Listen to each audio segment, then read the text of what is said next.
Oh, good. He like really, you kind of have to bring it with a third, really went down. That's like crazy. One day, like relax. My ears were hurting. I was trying to give her hearing, but he wouldn't let me. It was nice. No, yeah. Damn, hearing loss. In the middle of our living room, in the middle of our couch. Did you find something to paint? Has she We ever were just had? looking at what she had in the refrigerator, what she used to. Oh, yeah. She said I need to try that again. I did. You You want to pass them out? What? Yeah. They're all the same. Just one. Yep. Well, we didn't come back from fireworks here. I still have mine to sound. I don't know why. And Stephen. Wow, we got some big papers tonight. Yeah, I was trying to make it fit on something smaller, but then you need a magnifying glass. Yeah. That wasn't gonna work. Well, I've accidentally appreciate painted on, it.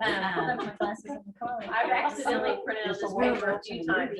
And this is not what it's I wasn't sitting on the couch. Oh, And we were like. no, here, when I was like doing coloring pages and stuff, sometimes it would Abby print. got up. Yeah, and you don't went know what's outside, in went there. out back. So So it's it was- always- the back door was open. I mean, Don't. we were so involved in this movie, he just got up. Oh, yeah.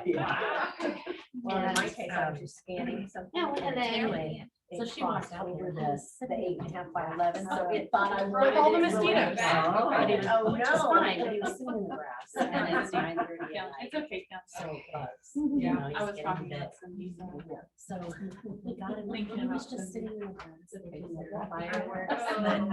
that were going off in That's our. right, Tim. 30 a.m., right? And so we had I ordered gotten a new Bible and we just did like the matching journal that goes And we are Sit painting white. in that chair, and Lisa gave her, he just watched.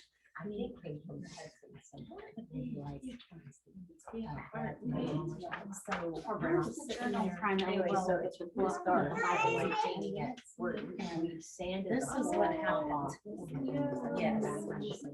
And then the bottom we went, and I am not Want us to say it. one to like scratch Yeah. typically. These are so so we're painting bad. them, and so we just put primer on a base. Do you need to be quiet? She probably. But I'm not allowed to say that at your birthday. You can. Okay, so as you've noticed, so Zoomers, hello. I actually passed out to everybody. I passed out 1 Corinthians chapter 7 on a nice, really large sheet of paper. But one side, this side is the New English translation, and this side is the New International Version. And so if you'd like to look at a parallel with us in 1 Corinthians chapter 7, that's what they have. I would encourage you to look at more than one version because chapter 7 is a little wonky. Honestly, most of 1 Corinthians is a little wonky, and I'm kind of kicking myself a little bit for taking on 1 Corinthians, but that's okay because we're committed and we're halfway through. So, how many of you have pens with colored pens? Better question. Who does not have colored pens with you? Like how many colors? are we Like talking? 3. Oh, I don't have I three. don't have Okay, that. so I have all kinds of pens you may need to share with your neighbor. I also have highlighters. Okay. I know. So You should have just come out with, I have colored pens, right? And when I say I have colored pens, I mean I have like fine liners, I have gel pens, I have highlighters, I have. We are slightly. We are. Come up there and get Yes, this. so I want you to take a few minutes, come pick 3 different colors. Usually. Nice. I thought we had missed an Maybe I email. need That's what you're gonna need. Okay. Nope. Somebody else. You can use these, but these are like 0.25, so if you're not careful, they'll tear paper, but What these will? don't work. I These know. those are 0.25. They're real, real small. I I can also open up the Like those highlighters. colors? Those are Oh, fine. sorry. So sorry. I'm gonna open up the I was highlighters. trying to help you. Apparently not tomorrow. Anybody? You guys share? Yeah, I'll share with you. I just need. I'm sitting by you. Hi, Kathy.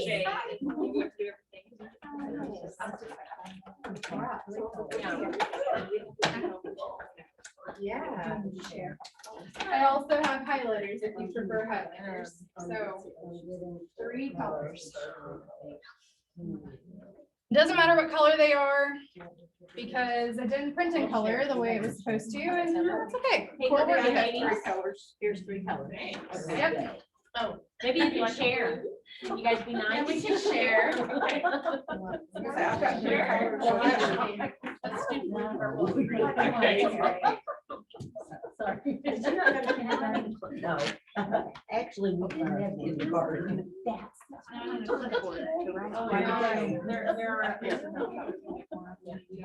That's the only thing I don't have for you is a clipboard. Okay. So I have both versions available for you because the New English translation might be a newer translation to you. And I found that when you're using a newer translation, you're still trying to kind of get used to how it speaks and how it's worded. It's nice to use something you might be a little bit more familiar with. Well, the NIV is one of the most quoted Bible translations in America. So I went with that one instead of New King James, which was number 2, because I don't do Shakespeare. So that's why I went with NIV. But sometimes it's kind of nice to be able to ground yourself in, okay, this is what I'm used to reading, but this might be a slightly different translation. So that's why it's available to you. If you flip it over and you decide, no, we're just going to stick with this, that's okay too. So that's there for your convenience. We are going to read all the way through chapter 7. And so if you want to pick a version to read from, that is okay, but I need 4 readers. I'll read. 1, 2, 3, uno más. 4. Okay, so Caitlin, will you read verses 1 through 10? Now, with regard to the issues you wrote about, it is good for a man not to have sexual relations with a woman, but because of immoralities, each man should have relations with his own wife, and each woman with her own husband. A husband should fulfill his marital responsibility to his wife, and likewise a wife to her husband. It is not the wife who has the rights to her own body, but the husband. In the same way, it is not the husband who has rights to his own body, but the wife. Do not deprive each other, except by mutual agreement for a specified time, so that you may devote yourselves to prayer. Then resume your relationship, so that Satan may not tempt you because of your lack of self-control. I say this as concession, not as a command. I wish that everyone was as I am, but each has his own gift from God, one this way, another that. To the unmarried and widows, I say it is best for them to remain as I am. But if they do not have self-control, let them get married, for it is better to marry than to burn with sexual desire. To the married I give this command, not I, but the Lord. A wife should not divorce a husband, but if she does, let her remain unmarried or be reconciled to her husband, and a husband should not divorce his wife. Okay. Kathy, will you read verses 12 through 22? To the rest I say, I, not the Lord. If a brother has a wife who is not a believer and she is happy to live with him, he should not divorce her. And if a woman has a husband who is not a believer and he is happy to live with her, she should not divorce him. For the unbelieving husband is sanctified because of the wife, and the unbelieving wife because of her husband. Otherwise, your children are unclean, but now they are holy. But if the unbeliever wants a divorce, let it take place. In these circumstances, the brother or sister is not bound. God has called you in peace. For how do you know, wife, whether you will bring your husband to salvation? Or how do you know, husband, whether you will bring your wife to salvation? Nevertheless, as the Lord has assigned to each one, as God has called each person, so must he live. I give this sort of direction in all of the churches. Was anyone called after he had been circumcised? He should not try to undo his circumcision. Was anyone called who is uncircumcised? He should not get circumcised. Circumcision is nothing, and uncircumcision is nothing. Instead, keeping God's commandments is what counts. Let each one remain in that situation in life in which he was called. Where you called as a slave, do not worry about it. But if indeed you are able to be free, make the most of the opportunity. And then Kim, will you read 22 through 31? Does it matter which one I read it out of? Nope. Is it okay if I read New King James? Sure. For he who is called in the Lord while a slave is the Lord's freed man. Likewise, he who is called while free is Christ's slave. You were bought at a price. Do not become slaves of men. Brethren, let each one remain with God in that state in which he was called. Now concerning virgins, I have no commandment from the Lord, yet I give judgment as one whom the Lord in his mercy has made trustworthy. I suppose, therefore, that this is good because of the present distress, that it is good for a man to remain as he is. Are you bound to a wife? Do not seek to be loosed. Are you loosed from a wife? Do not seek a wife. But even if you do marry, you have not sinned, and if a virgin marries, she has not sinned.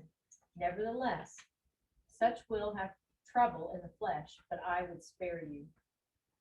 But I will say, brethren, the time is short, so that from now on, even those who have wives should be as though they had none. Those who weep as though they did not weep. Those who rejoice as though they did not rejoice. Those who buy as though they did not possess.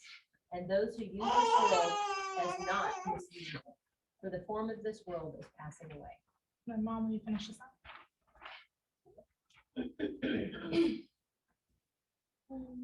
So 32. Mhm. And I want you to be free from concern.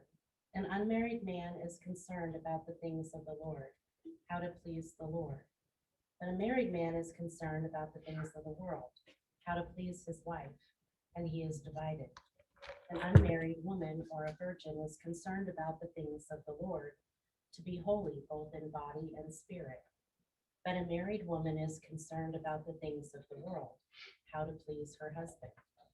I am saying this for your benefit, not to place a limitation on you, but so that without distraction you may give notable and constant service to the Lord.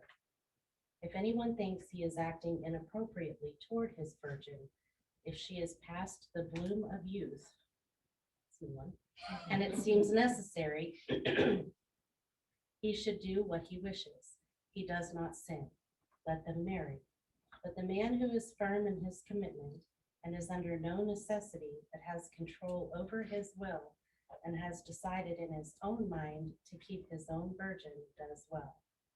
So then, the one who marries his own virgin does well, but the one who does not does better. A wife is bound as long as her husband is living, but if her husband dies, she is free to marry anyone she wishes, only someone in the Lord. But in my opinion, she will be happier if she remains as she is. And I think that I too have the Spirit of God. Okay, so this chapter is also about sexual immorality. Now that we've addressed the elephant in the room, it's no longer awkward. You're welcome. So we're gonna, now that we've read the chapter, we know kind of what we're dealing with here. I want to take us back. I said I would probably beat this horse past death, but I want us to review again. Who is this being written to? No trick questions, I promise. The Corinthians. The Corinthians, okay? It's being written to the church in Corinth. And we've talked a lot about how the society in Corinth is probably something we would recognize with the society that we have today. They are highly individualistic. It's all about me and not about we. And there's a lot of idolatry, and that takes the form of sexual idolatry. There's monetary idolatry. There's other social idolatry. There's all kinds of idolatry going on in this town. And that's something that I think we see a lot of in today's society. So we can kind of picture what Corinth would have looked like. That's going to be very, very important as we dive into what we think this overall message is. So I'm going to ask, what stands out to you in this chapter?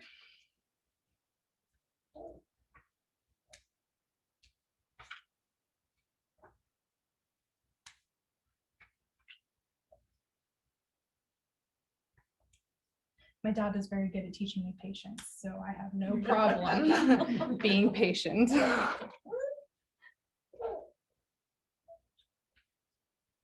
Well, this is probably just more of a wording thing, because I usually do read NIV. But in college, I had a new King James, which, is a lot easier than old King James. But I just thought this was interesting, the way verse 3, let the husband render to his wife the affection due her, likewise also the wife to her husband. So, it says marital duty, I think in NIV, and marital responsibility in New English. I just thought this was kind of interesting. Render his wife the affection due her.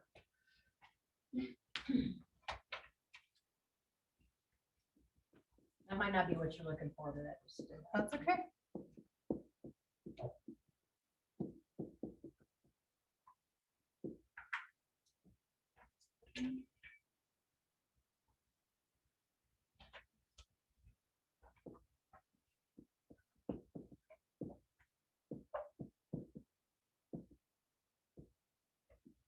What year is this one on the paper? Do you know what publication That year? should be, if Is it's this- not 2001, then it's I was like, 'cause 2011. it's different than the,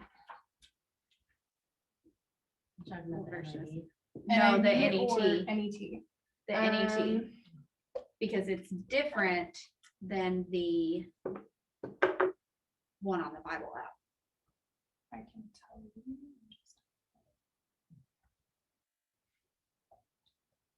Because the digital version says a husband should give to his wife her sexual rights, and likewise a wife to her husband. Or, and it has one of those lovely notes where it says it's fulfill the obligation or pay the debt, referring to the fulfillment of sexual needs within the marriage.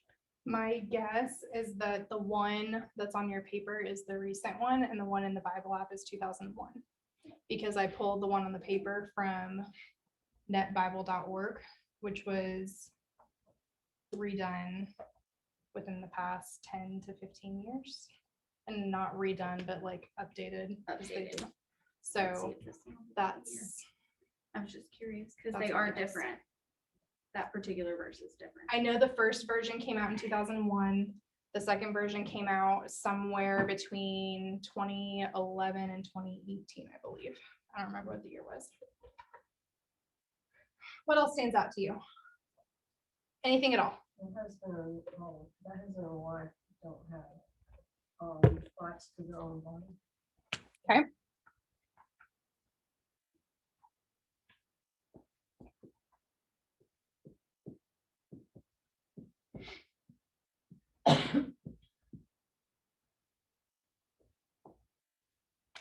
Okay, what else? This is a chapter that a lot of people have pointed to say that Paul is anti-marriage. I've heard that over and over through the years. Which I don't think he was, but it all depended on the circumstances, but a lot of people have understood it that way. Okay, Well, and I think he points out, if you are somebody that can stay single, then you can put all of your focus on God. And if you are not someone that can, and you are married, then that is where your primary focus is most likely going to be, or a big focus. So if you can stay single, your focus can be.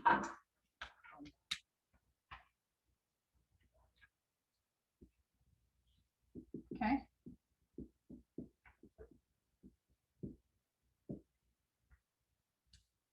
So real quick, just for me, we're gonna play a quick game of heads up 7-up. So I want everyone to like put your like fist right here where I can easily see it. I want you to close your hands, or close your eyes, sorry. Close your eyes. Okay, raise your thumb. So give me a thumbs up if you've been a Christian for more than 3 years. Okay, put your thumbs down. Give me a thumbs up if you've only ever been in the Church of Christ.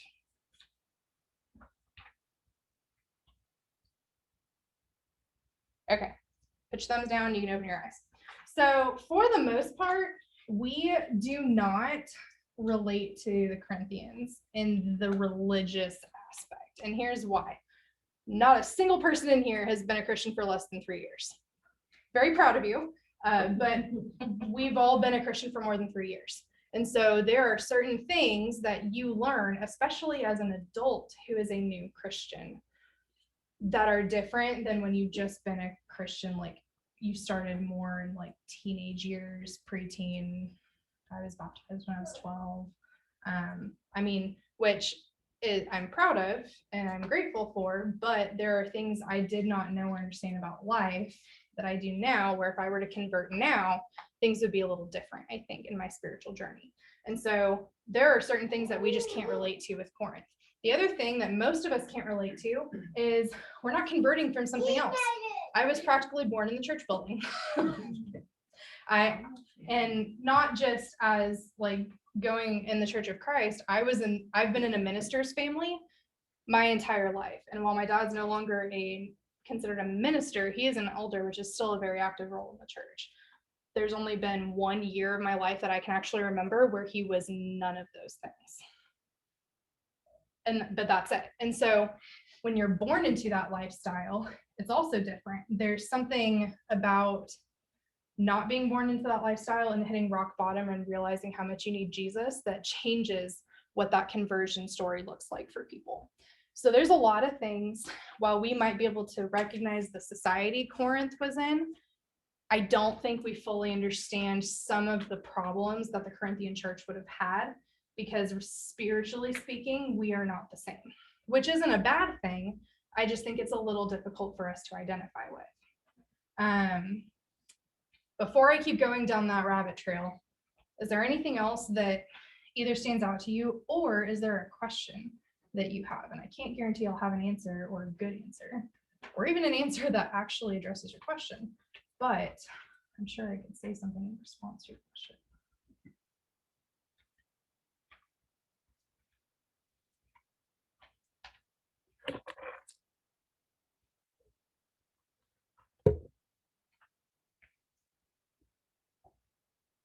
Anything at all?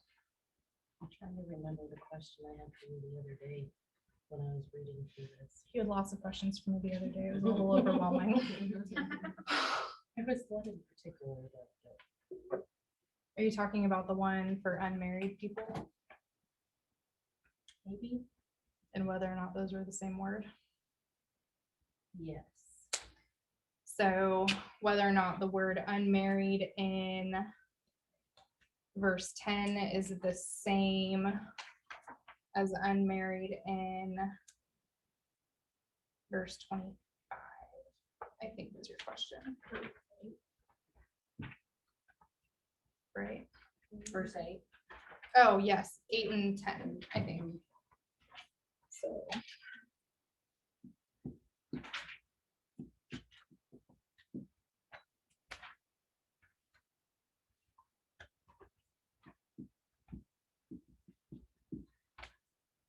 Anything else?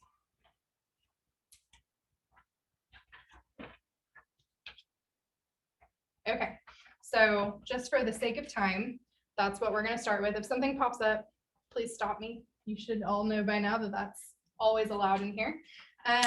So one of the things that I have found, which I am totally guilty of doing this too, which is part of the reason why I had everybody get colors out, is sometimes we get a little too zoomed into scripture. We start not just seeing trees instead of a forest, we start seeing like twigs and bark and like things inside of the trees. Like we forget that there's even a forest. We're so focused on this one tree, right? Of course, what I mean by that is we start looking at words, which I love looking at the words. I think it's fascinating. But we start looking at specific words and we start looking at this, that, or the other. And we get a little carried away in looking at that. And we forget to zoom out and look at what is this whole passage talking about. And so this is where the colors are going to come in handy. So I want you to look in verse 1. Somebody read verse 1 for me. And with regard to the issues you wrote about, it is good for a man not to have sexual relations with a woman. Okay, that quotation, it is good for a man not to have sexual relations with a woman. Pick one color, and I want you to highlight just that quotation in verse 1.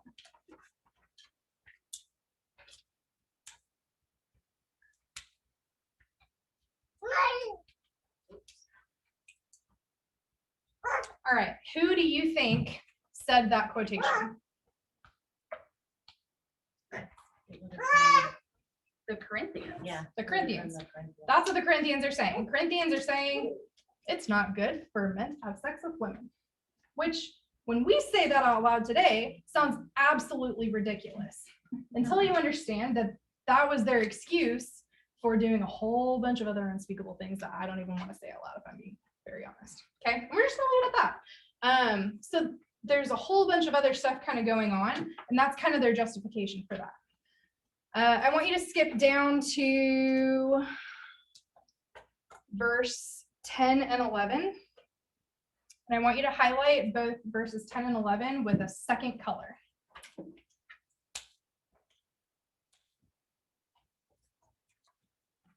Verses 10 and 11 say, to the married I give this command, not I, but the Lord. A wife should not divorce a husband, but if she does, let her remain unmarried or be reconciled to her husband. And a husband should not divorce his wife. And that's what it says. Now, if I fold my paper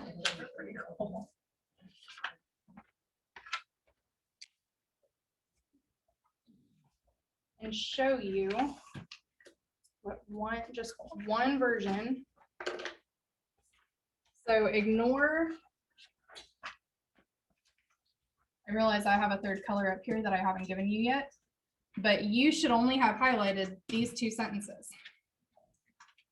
The first sentence is from Corinth. Who do you think that second set of verses is from, that second color? Who's giving that command? No. God. Yes. Yes, not I, but the Lord. That's from God. The other, let's see, 37 and a half verses are coming from who? Paul. The other 37 and a half verses are coming from Paul.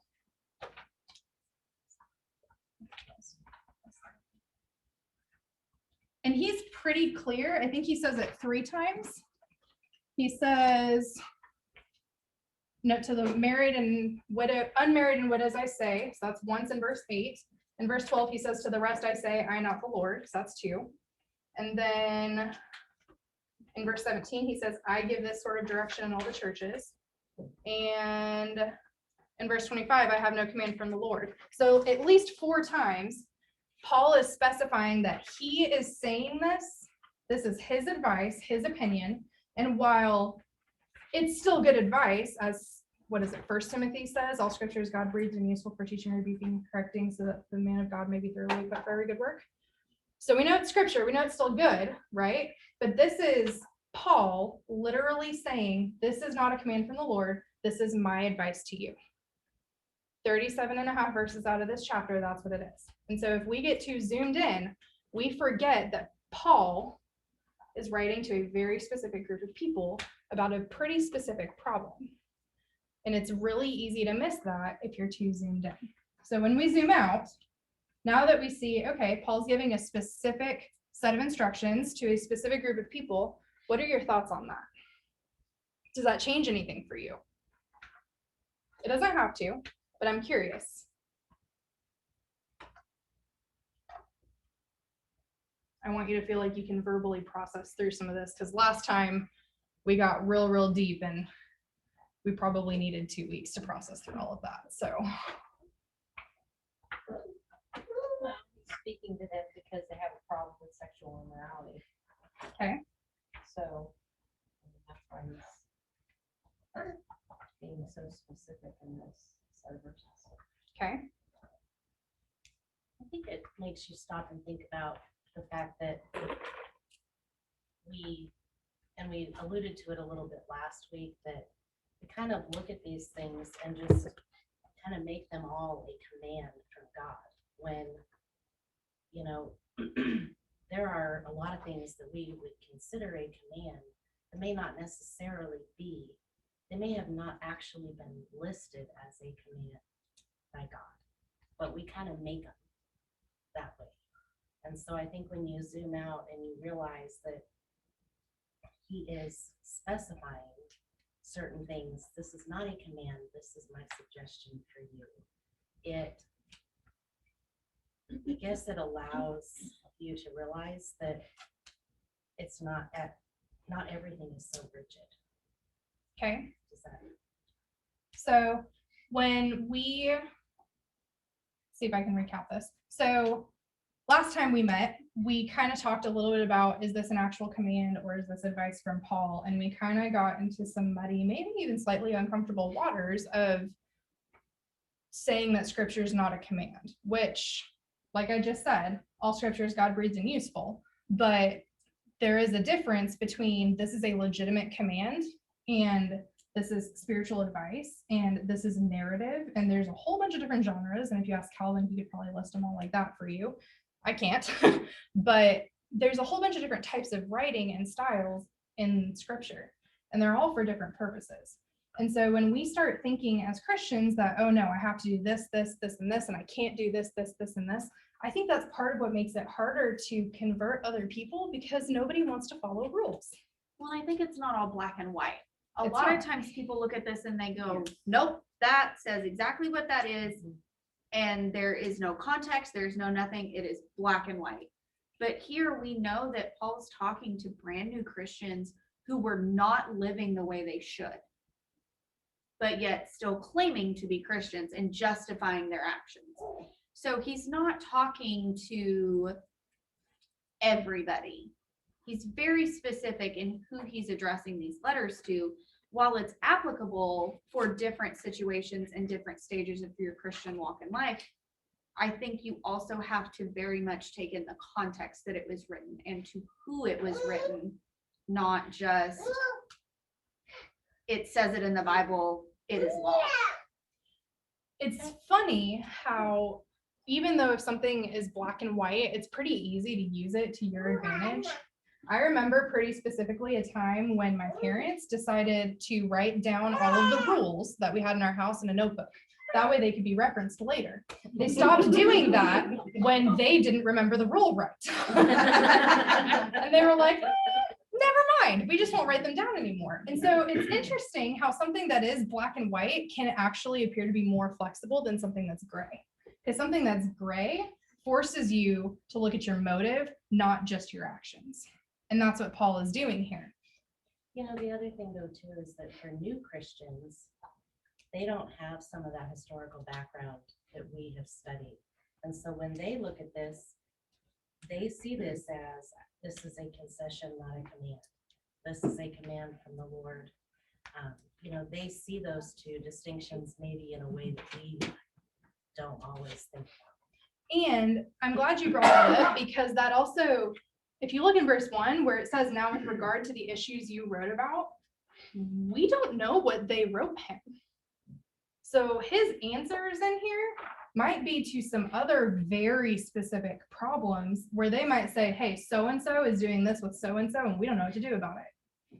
And it may be the only time that's ever occurred. I highly doubt that, but we don't know what those specific issues are. And so it's important to remember that while I think there's a lot of important things we can draw from this passage, there is a lot that we can't see. Doesn't mean it's something that we just kind of toss out because, oh, well, this is just advice from Paul and I don't really care about advice from Paul. That's not what I'm saying. But I think it's important for us to remember that there is more that we don't see that we can't understand because we weren't there when this was written. And this actually is going to bring me to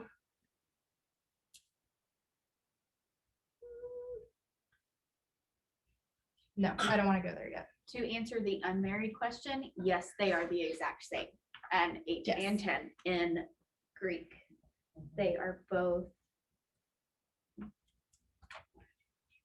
And they are used in the same context that they would have been used in other literature at that time. One's feminine and one's masculine, but they're the exact same. Because if you look at the second unmarried, where it's referencing a husband, it's the male version. How many of you learned a second language in high school? Attempted to or did? Well, that's right. Okay. How many of you, because I don't know anything about Spanish, which I know is more popular here. Did anybody learn anything other than Spanish? What? French? Okay. French, Chinese. French. Wow, okay. French Okay. and Chinese or French Chinese? French in high school, Chinese in Okay, college. okay. Okay, I was like French Chinese, that sounds. I was saying a comma in between that you could. Yikes. Whew, I just got like very nervous for you. For something that's already happened. So in French, when you are learning nouns, so like for example, the noun croissant actually has a gender assigned to it. So it's un croissant. Cat is feminine, so it's une. No, it's une chat, I think is what it is. Something like that.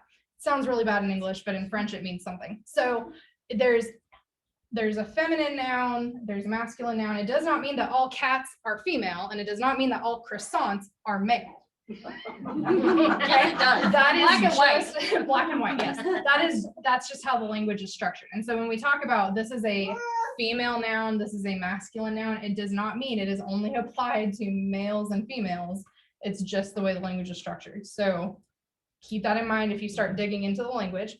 So now that we've kind of deciphered and we're feeling okay about, okay, so this is written to a specific group of people about some pretty specific problems that we may or may not have experienced in our life. What do you think this passage is trying to tell church members of South Yukon today in 2021?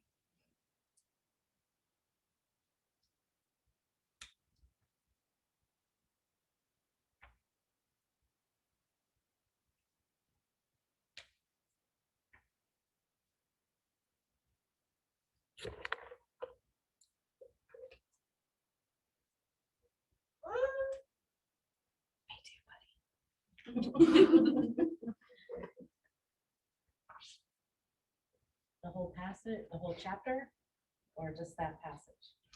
So while you stew on that for a second, let me, as I was studying, so you may or may not know this, so chapter headings and chapter numbers and verse numbers were all added in to make our lives easier. Chapter headings were not in Paul's letter. He may have had a few things here and there, but it's not what we have. So I actually almost just went in and like blacked some of those out because I don't like getting stuck in, oh, this is a section and this is a section, because in my head, it makes it seem like they're unrelated, but that's not the case. Barry is really good at reminding us of that with our therefores and the hinge and the T thing and it's very good. I can't explain it nearly as eloquently as he can, but I appreciate that he's always really good about reminding us that the therefore hinges a couple of different things. So like when he says nevertheless, or when he's moving through all of this is all still one continuous thought. And so when you get to the part about, let's see, I think in the New English translation, it says the circumstances of your calling. And then in the NIV, it's under concerning change of status. Those are still, while he's specifically talking about circumcision, he hasn't abandoned the marriage and sexual immorality talk. He's still kind of following that same train of thought in the way that Paul does, which is like two different ways at the same time. Example. It is. It's a different example. Same point, different example. Right. And so I found that it was easier to find maybe what Paul was saying when I looked at the entire passage and forgot that those headings were there, which is why when we actually read, I purposefully had people read in a way that it skipped through those headings because I wanted you to hear some of those sentences blend together. So knowing that this is really just one long drawn out Pauline thought, and considering that we talked a little bit about sexuality a couple weeks ago and sexual sin may or may not be a little bit different, definitely had different punishment back in the Old Testament, but that's probably more for humans than it is for God. But recognizing that sin is against the temple, which is our body, and it's not good. And that sexual immorality is still sin that is against our body and possibly even somebody else's body. When you think about kind of all that stuff that we've kind of talked about, kind of unpacked, what do you think Paul's point is? His overall point spiritually? I get that it's a little hard to see some of this.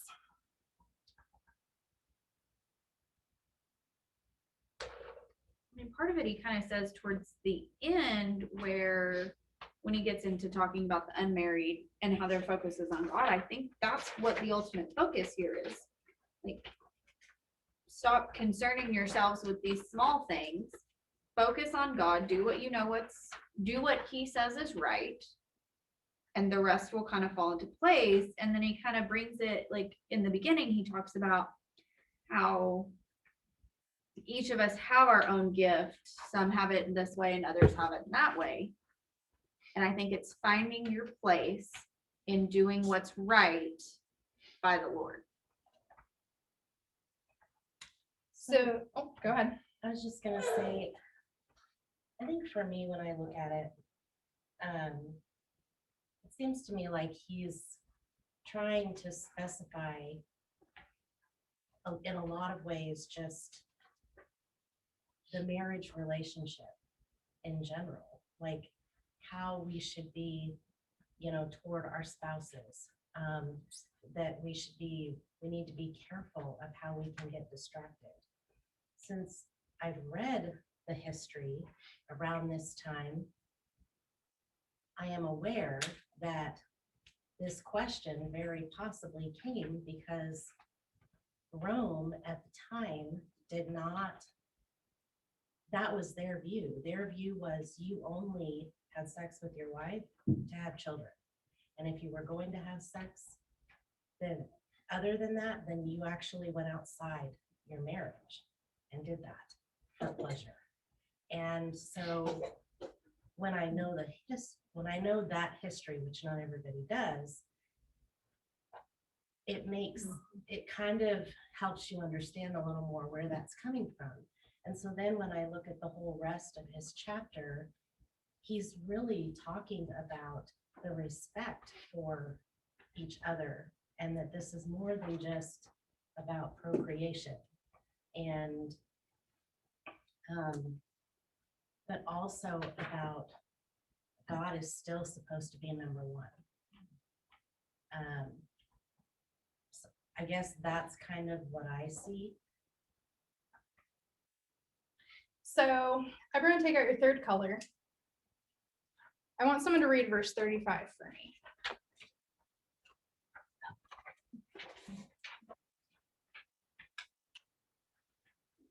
I am saying this for your benefit, not to place a limitation on you, but so that without distraction you may give notable and constant service to the Lord. If there is any verse that you latch onto from chapter 7, this, in my opinion, would be it. Verse 35, I am saying this for your benefit, not to place a limitation on you, but so that without distraction, you may give notable and constant service to the Lord. I would highlight that. I would put like stars around it. I would like double underline it. I mean, whatever you need to do, to me, for today, that's the point. And I think 29 through 31 support that same thing. That's what I was gonna say, 29 through 31 kind of sum up this whole. Yeah.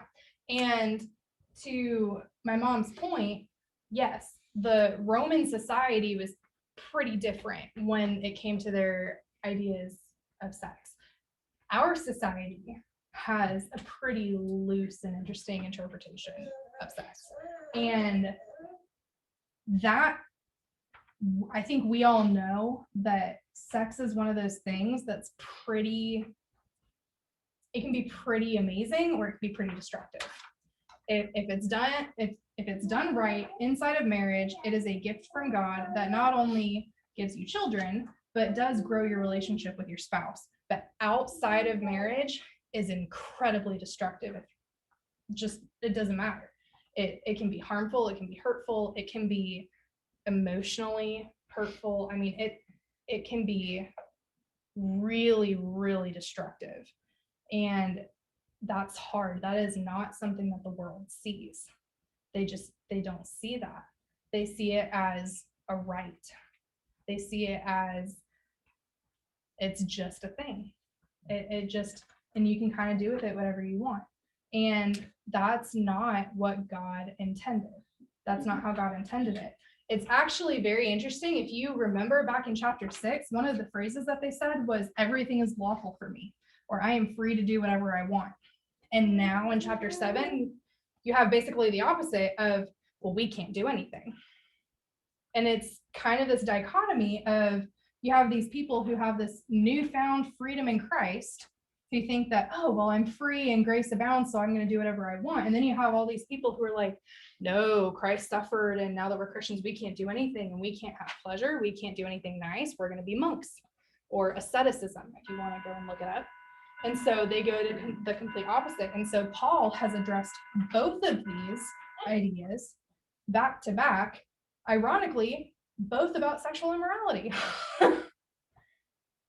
And I think his point is still there in verse 35, and there towards the end.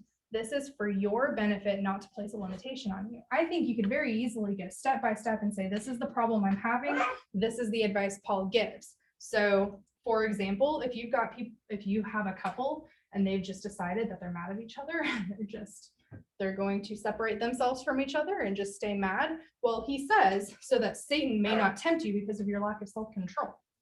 That's not necessarily a dig at them. That's because we're humans. And unfortunately, that is a need that humans have. It is. And he is telling them, so don't just deprive each other. Instead, do that mutually so that you can focus on God and then resume your marital relationship. So you could use that as a case-by-case basis. To the rest, I say, if you have a brother has a wife who is not a believer and she's happy to live with him, he should not divorce her. So he's talking specifically about married believer versus non-believer and what's your impact on them. So you could go case by case, but for us, the point is, what allows you to do your service for the Lord?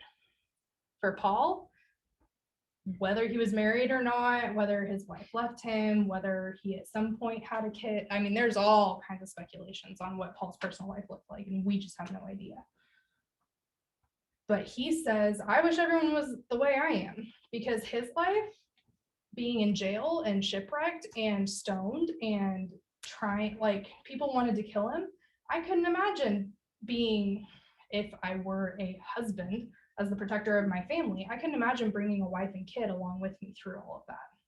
That would be a pretty rough life. But he knows that he's got a different purpose. And so for him, that would be easier. But for other people, maybe they work better with somebody else. And so I think, now that I've rambled for forever, so sorry about that, is I think he is very clear when he says, so that without distraction, you may give notable and constant service to the Lord. When we are trying to reach out to people, unfortunately, sexuality is one of the battles we have to overcome in today's society. It used to be extremely taboo, and now it is everywhere. It just is. And we have to remember that that is a hard habit to break, a hard idea to reform in somebody who's been taught a whole bunch of lies from the world and from Satan. And our goal is to serve God. That's what I hope your takeaway is from this. So, any final comments or questions? I know I've probably beat this horse to death too. But I'm gonna make my final comment. Go ahead, Mom. It's your birthday. So the one thing, when he talks about in verse 10, this is the command that the Lord gives. A wife is not to leave her husband. If she does leave, she must remain unmarried or be reconciled to her husband, and a husband is not to divorce his wife.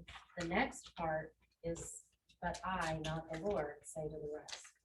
Now, I think what was interesting to me about that command is that, again, when I was able to look up the history, women were divorcing their husbands as much as husbands were divorcing their wives, because the only purpose for sex was procreation within the marriage.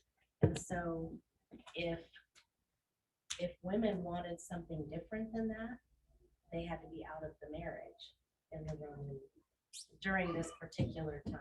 And so I know that people don't always get the history, and for those that, where we have it so accessible, it makes it so interesting to understand, to know what was kind of going on and why some of that might have needed to be made, really clear. Without going into too many details about that, if you want to stew more on that, Matthew, when Jesus talks about divorce, Jesus says, no divorce. In Mark, when Mark tells the exact same story in the same context, Mark says, no divorce except with, and then there's debate on whether or not it's adultery or unfaithfulness, which goes into other kinds of sin, not just adultery. So. And I'm not saying that I 100% say or think that this means there's no option, there's no other way. But that was an issue that was going on at the time. I think the context is very important in the history as to why it was set too.